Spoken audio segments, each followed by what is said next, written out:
for year 4 of the best trick shot artists find their way to Trick Shot Magic. This year is no exception. Gabby Bishoyu, the 4-time Trick Shot World Cup champion. Jamie Gray, #1 in the World Artistic Pool Rankings. Will DeYonker, a talented qualifier with a flair for the dramatic. And Andy Siegel, the 4-time Trick Shot Magic champ. We're here to entertain. Last year I didn't get knocked off the podium. I basically lent it to somebody. It'd be nice to get back. I mean, I've had this taste in my mouth for a year, wanting to get this title back. Trick Shot Magic returns for its 15th year next.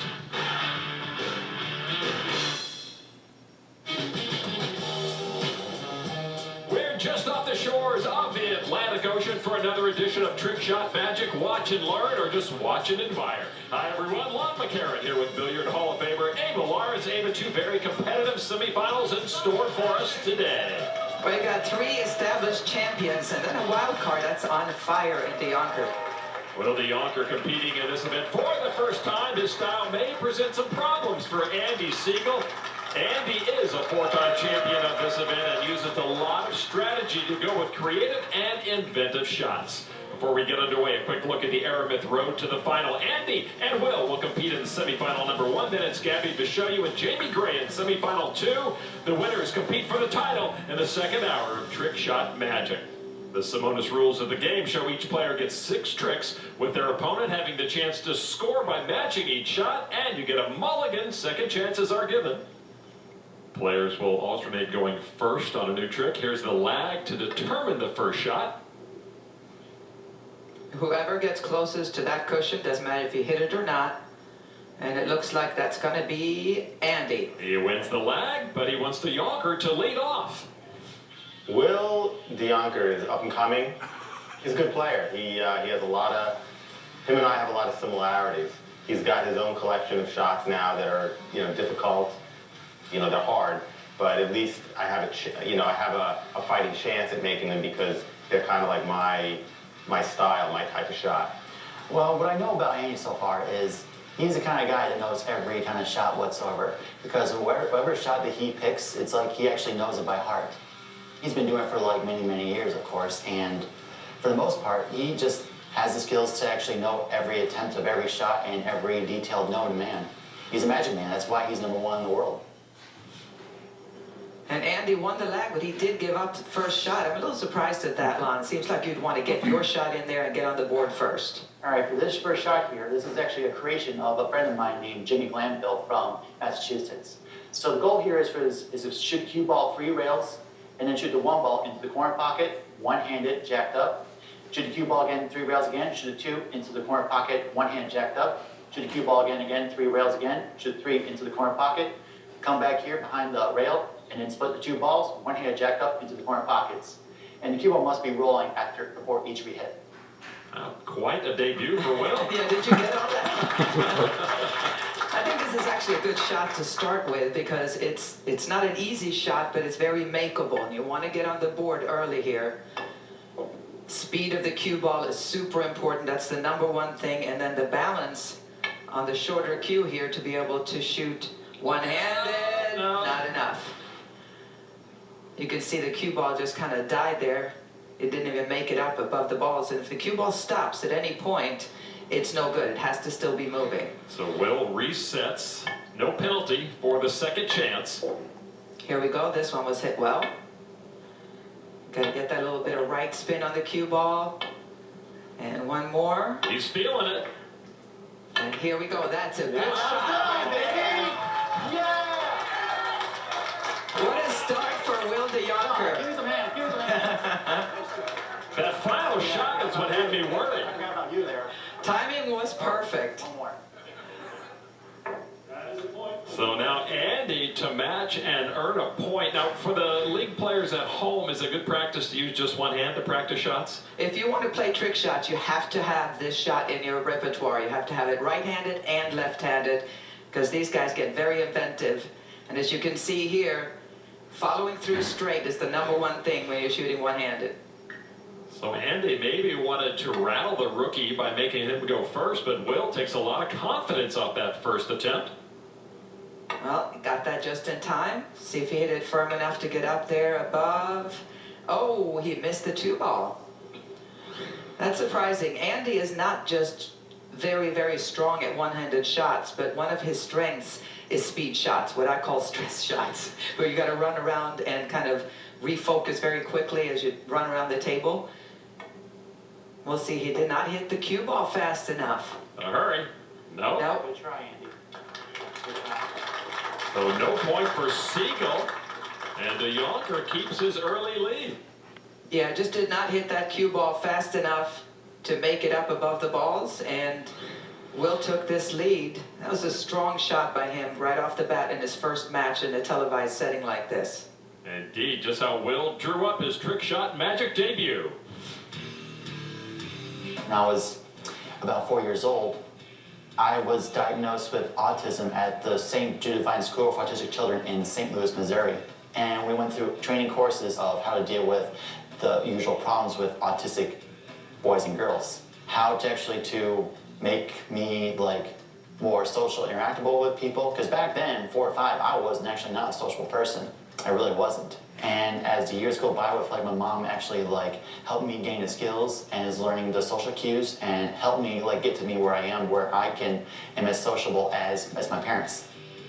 For pool trick shots, it kind of like sparked like something in me where it kind of gave me a boost, a little confidence, because it was something that I love, and from there on, from when I was 14 until now, it actually kind of like gained a boost, more confidence in me, as well as like my social and self-esteem actually. Without pool and pool trick shots, I wouldn't be where I am today with like being such a self-esteem and social person. What a great story that is, and billiards has it all. I mean, it requires a lot of focus, but then with the trick shots, to be able to have to interact with people, super story. All right, so what I'm going to do is we're going to jump the middle 2 balls, the 2 and the 3, with one hand, like this, like chopsticks. 2's going to go left, 3's going to go right. The sticks are going to get wider. I'm going to jump the 4 and the 5 the same way, and wider, the 1 and the 6. The thing that makes the shots even more difficult than it is because you're not allowed to readjust the sticks with anything other than the hand holding the sticks. So I can't play around with it. Now, Abe, it sounds simple, but Andy wouldn't be using it if it were easy. No, and this is a new wrinkle to a shot that we've seen in the past. It's very similar to a shot he's done before, but the fact that you can only adjust it with the hand that you're shooting with is by far the most difficult part of this shot. You can see here now he has to separate and still be able to aim perfectly on both of these balls here. And here comes the tricky one.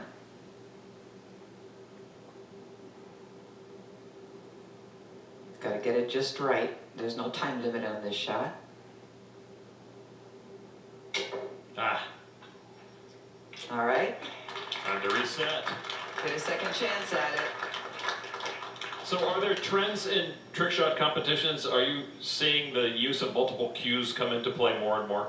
Definitely. I mean, these guys get creative in so many different ways, and there are limits to what kind of props you can have. You can't go too crazy, so with a cue, with the balls, you're limited to what you can use to some extent. So you see different variations of shots, and this is definitely an extreme variation of this particular shot. Come on, baby. He got it. There's a point for Andy Siegel.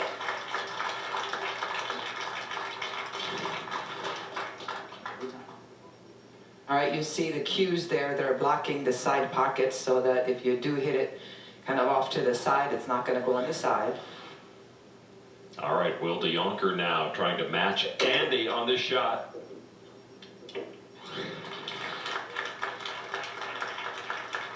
And that was especially pressure-filled for Andy because he came up empty on his first attempt, not only that shot, but trying to match Will's shot. So now Will with his second attempt on Andy's trick.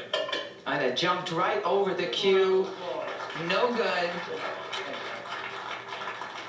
The end of round 2, it's 1-1.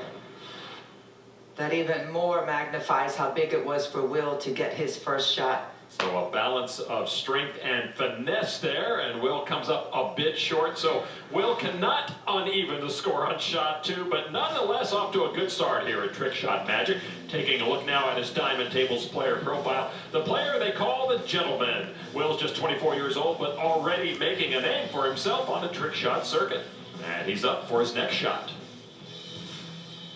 All right, this is a good shot, a friend of mine of Florian Kohler's. You can see it on his Venom Trick Shot 3 DVD series, if it ever comes out. And what I'm going to do here is I'm going to roll all 6 balls with both my hands to the side of the table. And before each one of them goes into the pocket, I pick up the jump cube, and then I jump 1, 2, 3, 4, 5, 6 into the corner pocket. Now, on each hit, each ball has been moving. He mentioned Florian Kohler, the defending champion. Yeah, that's Florian's specialty. They're all very good at these, like I call them panic shots, where not only does his timing have to be correct, he's going to roll all these balls, but before any of them stop moving, he needs to get them over 1, 2, 3, 4, 5, 6. Wow! Oh! He was robbed. It was hit perfectly, but the 5 and 6 collided.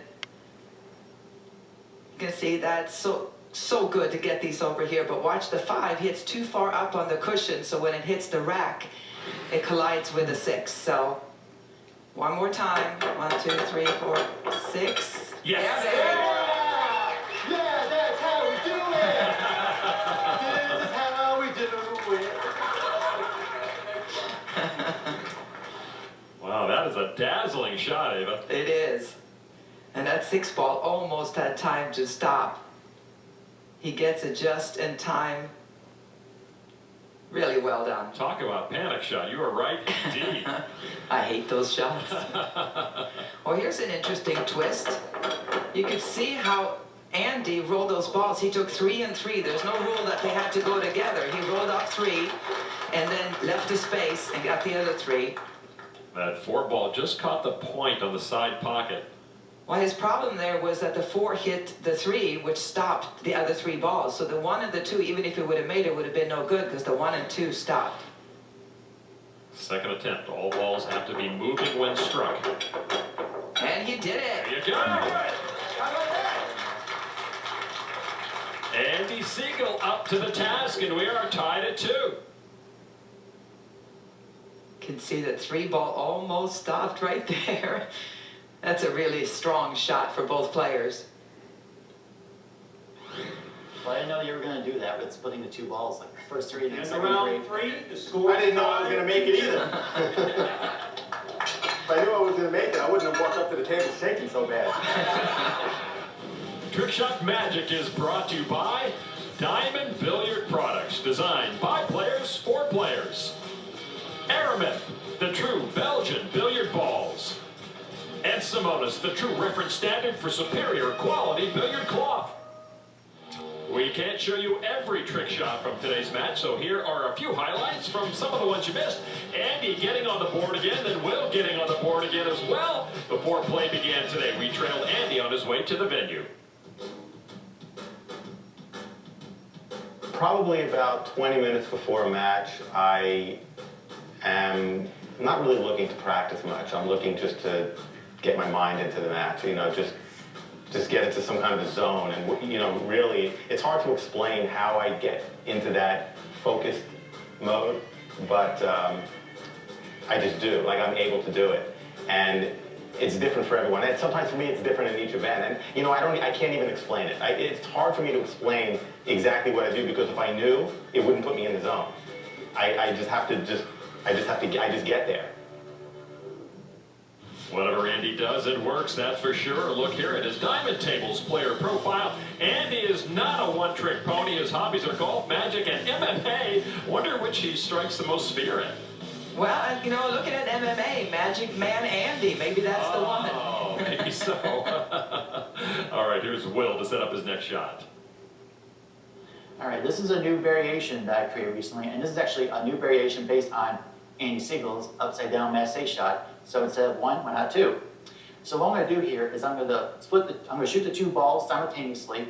They're going to fly off the chalks through the rack, and then they go to the short rail intersect, and then they intersect again after they come off the short rail, and then they come back and they hit the butt and make the hanger balls. The chalk ones not fall off the table, and the cue balls cannot collide before they hit the short rail, and the cue balls cannot hit the rack at all. Okay. A little confusing there, but this should be a pretty shot. This is what's called an upside down massé shot. Andy's specialty, and he's watching here. Very important what he described, that left cue ball needs to make the right ball, the right cue ball needs to make the left ball. Oh So no. unfortunate. Will trying to tie this matchup at 4 right now, and a little trouble with cue balls colliding. All right, here we go again.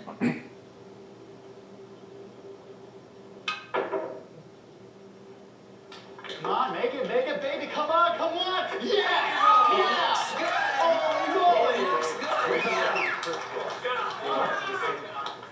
Now Andy's questioning the shot. Yeah, it's not exactly the way he explained it. Andy talking with referee Dave Nangle right now. Oh, hey, sorry. That's not the way. Next time I'll remember you. That's it. Well, is this how he drew it up, Ava? No, he said the opposite. In other words, the opposite cue ball should have made the opposite ball the way he described it. Gotcha. And that's what Andy is questioning. The problem is the way that I was shooting the shot is I was shooting it this way where the balls go out and then crisscross like the shot says, not the way he shot it. He didn't shoot it that way. He shot it where the balls stayed on their own side. I do see what you're saying. So, I mean, I guess it's your call. I mean, Well, it's hard to argue with Andy because it's actually, he even referred to it as Andy's shot, that he's the one that invented it and wrote it up. And it is opposite of what he actually explained. The description of the shot said that the cue balls needed to crisscross, which means that the cue ball on the right side makes the object ball on the left side, and the cue ball on the left side makes the object ball on the right. That's not what happened in that instance. The cue ball on the left made the ball on the left, and the cue ball on the right made the ball on the right.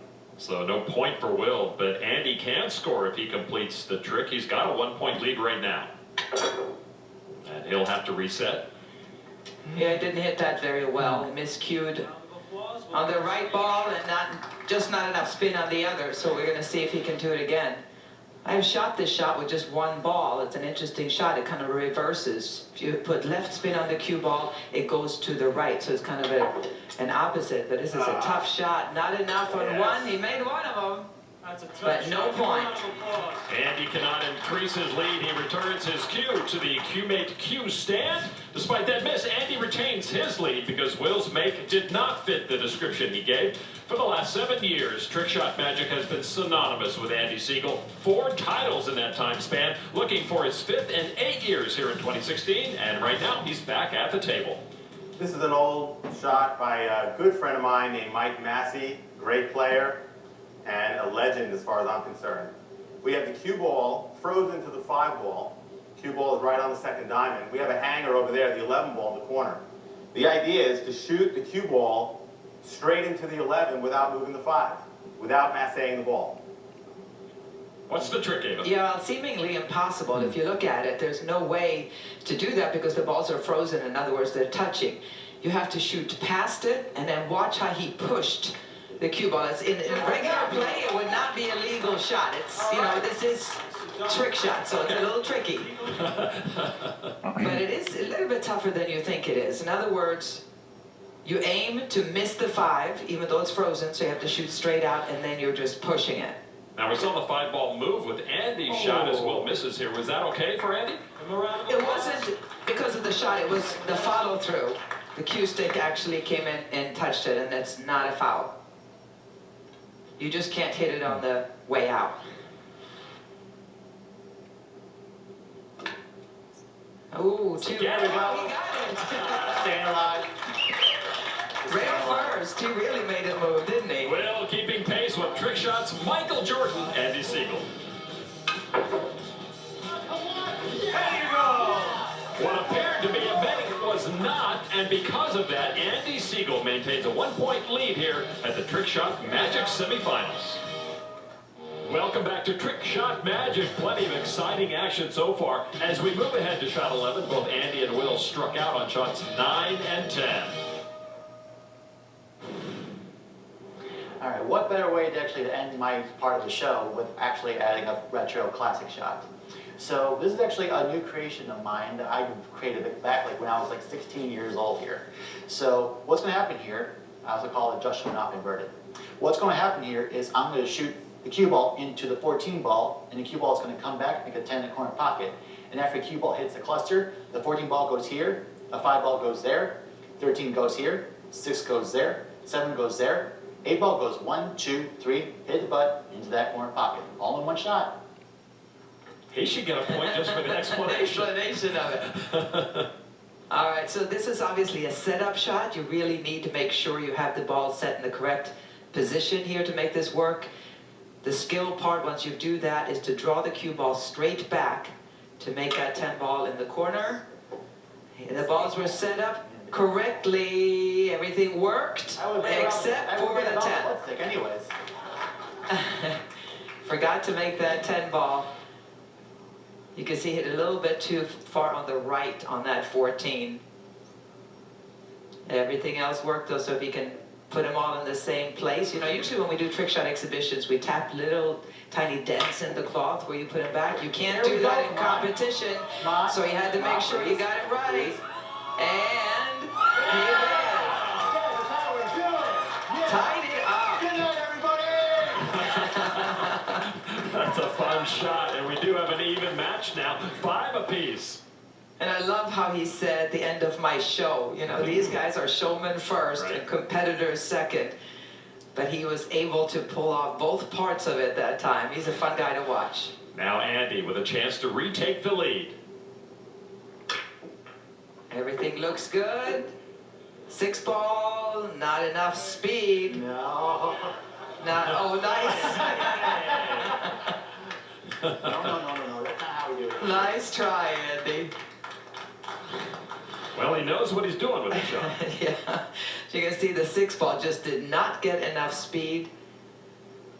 And right around here, he was trying to help it a little bit and helped it a little too much there. An old pool room trick. Andy to retake the lead. Come on, 13. What do you say? What do you say? There you go. Andy retakes the lead, has 1 trick shot left to clinch the semifinal. Nice follow through on that draw shot straight back to make the 14, and there was never a doubt that 13 was going to go in.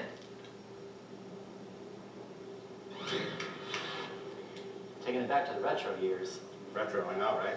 This Andy in the position he wanted to be in, last up with a chance to win. The strategy in this event is really, it's difficult. When I get into a match, you have to plan for the shots that you're going to pick against that player. You have to know their weaknesses, know their strengths, but you also have to know what shots to leave. We can't repeat a shot from the semifinal to the final. So I may have a great shot that would be perfect against my semifinal opponent, but I may want to consider saving that till the end of the match. Maybe I don't need it. Maybe I will need it, I'll pick it. Maybe I don't need it, I can save it for the finals, because it's also a good shot for my opponents in the finals. This is a very good shot by a friend of mine, very good friend of mine, named Sebastian Gemelli, one of the best trick shot artists in the world from Argentina. Thank you, Sebastian, for this beautiful shot. Yep, thank you. He definitely deserves it. Okay. What we're going to do is shoot the cue ball into the 1. The 1 ball will go off the 2 ball, causing the 14 to travel up here in front of the side pocket. The cue ball will take a curved path around the cup into the Bill Wesley rack, pocketing the 14 in the side pocket. So Andy either needs a shot that's impossible or a shot that he knows he can make at this stage. And Andy's strategy is second to none, Lon. In this case, he likes this shot. It's kind of a fouette shot. He's going to go ahead and strike down on the cue ball with a lot of left spin. It goes forward, and the whole idea was to make that 14, but you could see the 14 hit too hard on the rack and moved back out of the way, or he would have made that. a little bit of an adjustment. We're going to see here if his timing's better. That ball needs to stop, and he got it. There you go. Andy Siegel has done it. 7-5, winning this semifinal against Will DeYonker. Goes on to the final to be crowned champion of champions. A good match by the rookie DeYonker. He showed a lot of heart, a lot of talent, and I have a feeling we're going to see a lot more of him in the future. Hey, next time. There's always next year. There's always next year. Santa Claus will come to town. Andy with a chance to win his 5th trick shot magic title gets a hug from his daughter Jessica. Andy used his great shot making and his usual assortments of strategic maneuvers to work his way into the final. Up next, it's Jamie Gray and Gabby Vishoyu for the right to face the Magic Man.